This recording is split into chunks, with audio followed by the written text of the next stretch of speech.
Friends, good evening. I hope सब बहुत अच्छे से है और सब बहुत अच्छे से प्रिपेयर भी कर रहे हैं।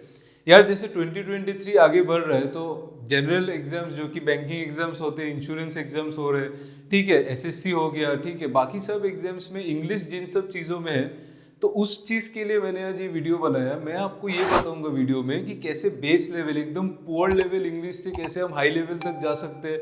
मैंने कैसे इंग्लिश का प्रिपरेशन किया। मेरा इंग्लिश जब मैंने स्टार्ट किया था मेरे को कुछ भी नहीं आता था, बहुत ज़ीरो लेवल से मैंने कैसे हाई लेवल में गया। इस हाई लेवल में मैं चला गया था कि यार मेंस के एग्ज़ाम में भी मैं जनरली 1 या 2 क्वेश्चन ही मैं छोड़ के आता था, बाकी सब कुछ अटेम्प्ट जा रहा था। उस लेवल में इंग्लिश स्ट्रॉन्ग हो गया था। तो मैं इस वीडियो में आज आपको इंग्लिश का एक गाइड दूंगा, एक टूर है ये, ठीक है। आप प्रिपरेशन स्ट्रेटेजी को देखिए, आप उसको फॉलो कीजिए एंड आई गारंटी 100% गारंटी ये है कि आपकी इंग्लिश में अच्छे मार्क्स ज़रूर आएंगे, आपका इंग्लिश ज़रूर बहुत ज़्यादा इम्प्रूव हो जाएगा। तो मेरे साथ बने रहिए, वीडियो को एंड तक देखिए। तो गाइस चलिए शुरू करते हैं।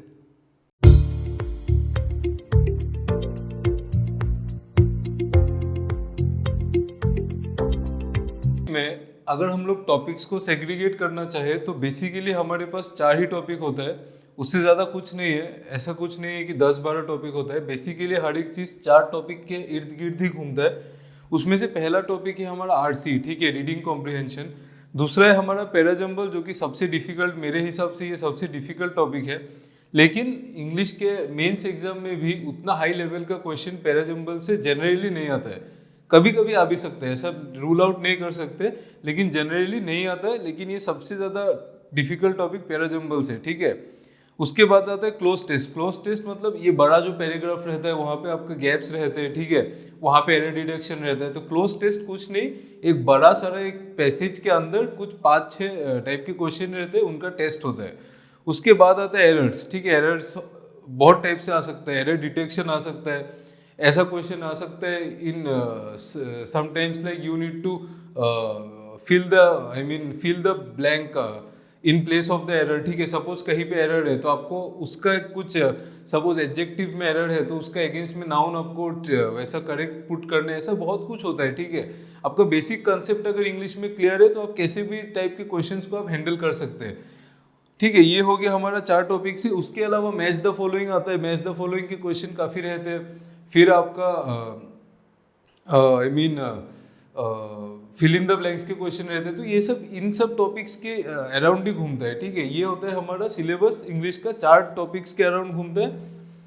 और ये हो गया। और सेकेंड चीज़ ये है कि हमको बुक्स एंड सोर्सेज कौन से फॉलो करने हैं।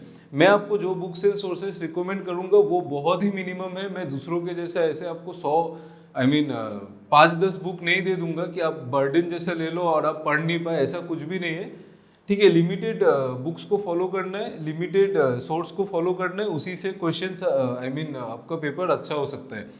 तो अगर मैं टीचर की बात करूँ तो 1 नंबर टीचर है निमिषा बंसल। मैं हमेशा निमिषा बंसल मैडम का नाम बोलता हूँ। मैं उसको हर एक इंग्लिश की वीडियो में अपने आज तक मैंने बोला है, क्योंकि ये सच में सही है, सबसे बेस्ट है ये। आप किसी और को फॉलो ना करें, आप एडिटोरियल भी इनसे पढ़े, आप इनका बैच भी इनसे ले, आप यूट्यूब में आप सिर्फ इनको होल हार्टेडली आप फॉलो करें, आपको कोई अलग टीचर की ज़रूरत ही नहीं है।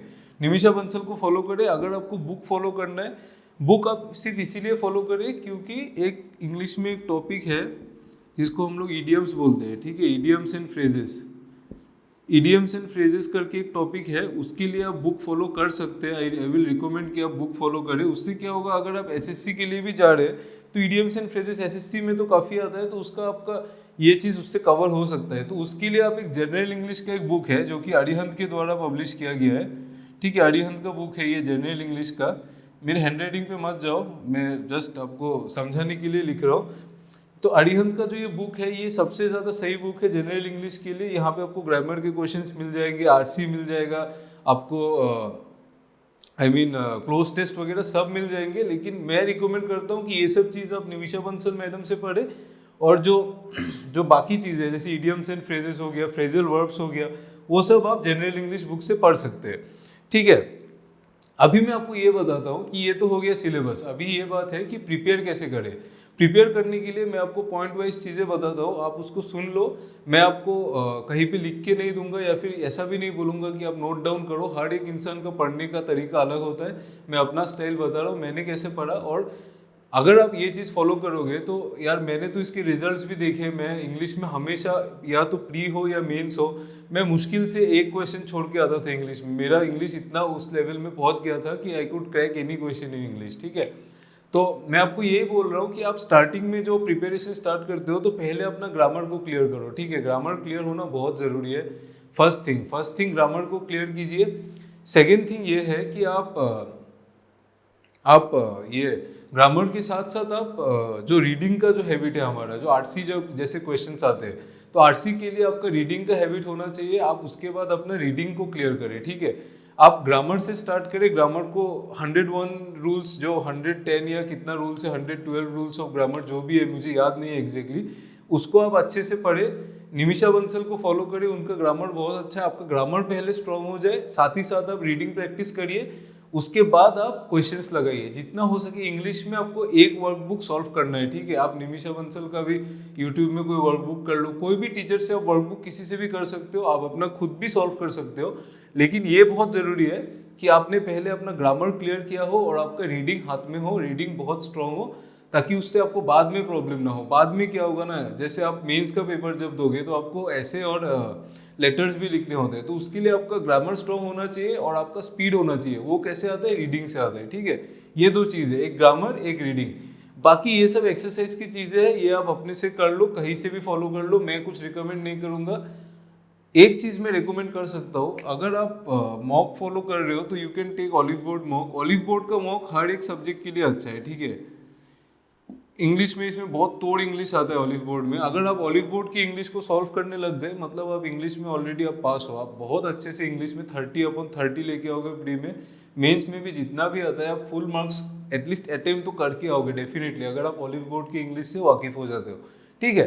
तो ऐसा ही होता है, ऐसे ही पढ़ाई करना है, ऐसे पढ़ाई कीजिए। मैं आपको गारंटी से बोल सकता हूँ कि आपके इंग्लिश में अटेम्प्ट या फुल अटेम्प्ट या तो 1-2 क्वेश्चन कम, उससे खराब कभी होगा ही नहीं, हो ही नहीं सकता। इंग्लिश आपका बहुत गॉड लेवल स्ट्रांग हो जाएगा, ठीक है।